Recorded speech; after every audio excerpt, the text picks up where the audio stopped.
ल सिधै आजको विषयवस्तुमा प्रवेश गरौँ। आज हामी एउटा यस्तो कुराको सूक्ष्म विश्लेषण गर्दैछौँ जुन सुन्दा एकदमै सामान्य लाग्छ, तर यसको प्रभाव साँच्चै नै शक्तिशाली छ।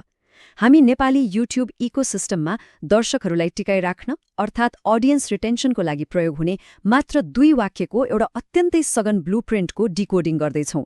डिजिटल संसारमा ध्यान तान्नु मात्र ठूलो कुरा होइन नि, दर्शकलाई एउटा निश्चित यात्रा गराउनु चाहिँ खास कला हो, र आज हामी ठ्याक्कै त्यही कलाको पर्दाफास गर्नेछौँ।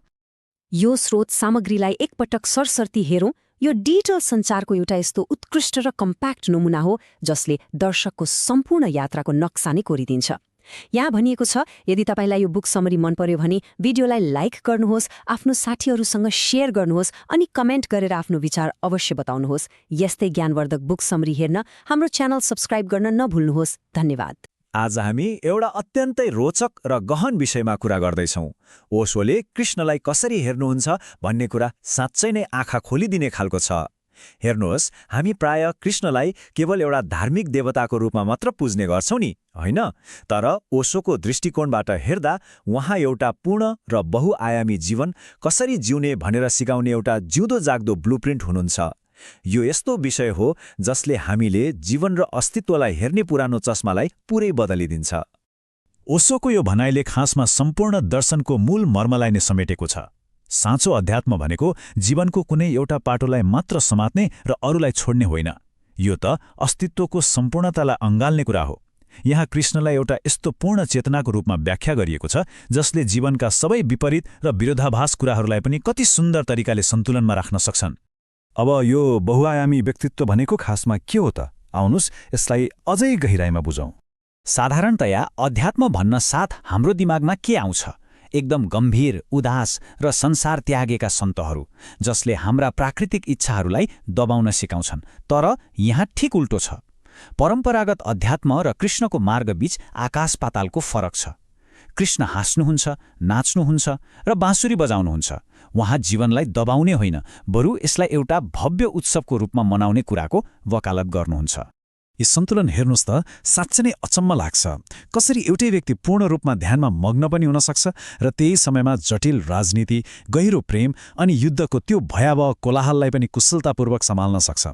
युद्धभूमि जस्तो तनावपूर्ण ठाउँमा पनि एकदमै शान्त रहन सक्नु र प्रेमदेखि राजनीतिसम्म हरेक क्षेत्रमा पूर्णता हासिल गर्नु, यही नै उहाँको व्यक्तित्वको सबैभन्दा जादुमयी सन्तुलन हो। यो सन्तुलन सँगसँगै उहाँको अर्को महत्त्वपूर्ण पाटो भनेको सच्चा गुरु र साथीको भूमिका हो। हामी अहिलेको आधुनिक जीवनमा कति धेरै तनाव र चिन्ता लिन्छौँ नि, होइन? ठ्याक्कै त्यस्तै मानसिक अवस्था महाभारतको युद्धभूमिमा अर्जुनको थियो। के सही, के गलत, धर्म के हो, अधर्म के हो, यो द्वन्द्वले उनलाई पुरै निर्णयविहीन बनाएको थियो। यो कुनै हजारौं वर्ष पुरानो कथा मात्र होइन, यो त हामी हरेकले आफ्नो दैनिक जीवनमा लडिरहेको मानसिक युद्धको एउटा सटीक चित्रण हो। अर्जुनको त्यो गहिरो अन्धकार र भ्रमलाई चिर्नको लागि नै कृष्ण एउटा गुरुको रूपमा अगाडि आउनुहुन्छ। उहाँले गीता मार्फत एकदमै शक्तिशाली पाठहरू सिकाउनुहुन्छ। कर्तव्यबाट भागेर कहिल्यै समाधान निस्किँदैन, आत्मा सधैँ अमर रहन्छ र मृत्यु भनेको सबै कुराको अन्त्य हुँदै होइन। यी शिक्षाहरूले हामीलाई जीवनलाई अलि फराकिलो नजरले हेर्न सिकाउँछन्। यहाँनिर सबैभन्दा महत्त्वपूर्ण कुरा आउँछ निष्काम कर्म। सजिलो भाषामा भन्नुपर्दा यो भनेको परिणामको कुनै चिन्ता वा आसक्ति नराखी आफ्नो काम गर्दै जानु हो। आजभोलि हामी कामभन्दा बढी त्यसको नतिजा के होला भनेर चिन्ता लिएरै थाकिसकेका हुन्छौँ, बर्नआउट हुन्छौँ। त्यसैले यो निष्काम कर्मको सिद्धान्त आजको तनावग्रस्त जीवनको लागि एउटा अचूक औषधि हो। एउटा गज्जबको कुरा के छ भने कृष्णले अर्जुनलाई कुनै कडा हाकिमले जस्तो यो गर र उसो गर भनेर आदेश दिनुहुन्न। उहाँले त एउटा मिल्ने साथीले जस्तै एकदमै न्यानोपन र समझदारीका साथ अर्जुनलाई बाटो देखाउनुहुन्छ। सच्चा गुरु त्यही हो जो साथी जस्तो हुन्छ, र सच्चा साथी त्यही हो जसले प्रेमपूर्वक सत्यको बाटोतर्फ डोर्याउँछ। अब जीवनको उत्सवको कुरा गर्दा प्रेमलाई कसरी बिर्सन सकिन्छ र? आउनुहोस् प्रेमको यो विशिष्ट पाटोलाई हेरौँ। राधा र कृष्णको प्रेमलाई हामीले साधारण सांसारिक आँखाले मात्र हेर्यौँ भने त्यो अपुरो हुन्छ। यो त त्योभन्दा धेरै माथिको कुरा हो। खासमा यो भनेको एउटा व्यक्तिगत मानव आत्मा र विश्वव्यापी चेतना अर्थात् परमात्मा बीचको मिलनको प्रतीक हो, जहाँ दुईवटा फरक अस्तित्वहरू यसरी पग्लिन्छन् कि उनीहरू पूर्ण रूपमा एक हुन्छन्। ओशोले यहाँ एकदमै कडा प्रहार गर्नुभएको छ। साँचो प्रेम भनेको कसैलाई आफ्नो नियन्त्रणमा राख्ने वा मुठीमा कस्ने कुरा होइन। प्रेम त अहङ्कारको पूर्ण त्याग हो, पूर्ण समर्पण हो। जबसम्म हाम्रो भित्र यो म भन्ने भाव रहन्छ तबसम्म वास्तविक प्रेम जन्मिनै सक्दैन। एकातिर यति गहिरो समर्पण र प्रेम अनि अर्कोतिर युद्ध सुन्दा विरोधाभास लाग्छ नि, तर यसको सन्तुलन पनि उत्तिकै रोचक छ। शान्ति कसलाई मन पर्दैन र?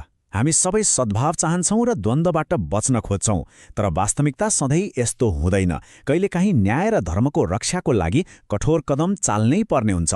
शान्ति सधैँ पहिलो प्राथमिकता हो, तर जब अन्यायको अगाडि शान्ति असम्भव हुन्छ तब धर्मको लागि लड्न हिचकिचाउनु हुँदैन भन्ने कुरा यहाँबाट प्रष्ट हुन्छ।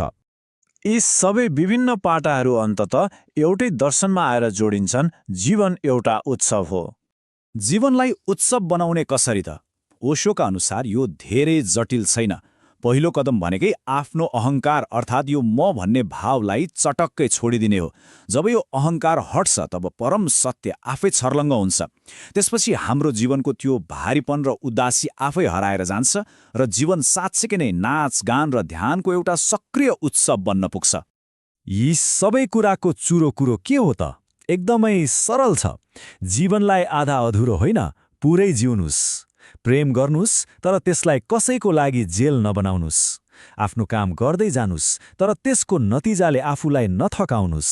र सबैभन्दा ठूलो कुरा, अध्यात्म भनेको रुन्चे वा उदास हुनु होइन, यो त परमानन्द हो।